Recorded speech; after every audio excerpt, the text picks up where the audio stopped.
Good one.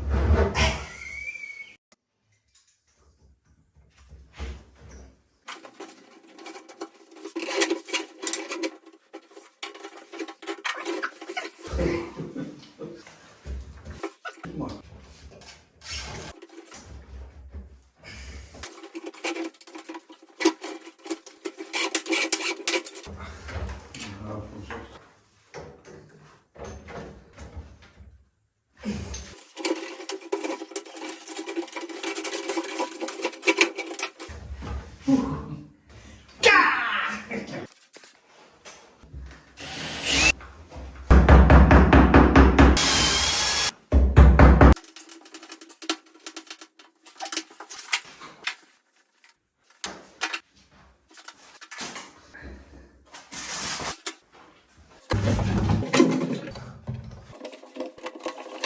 Weź.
Before you flush, put first 2-3 buckets water in.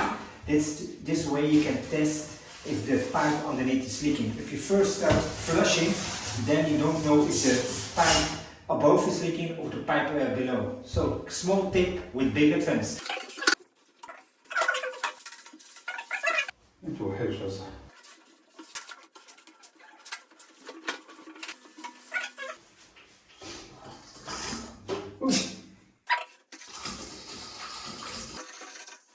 Michael, die ook stellen of niet? Ja.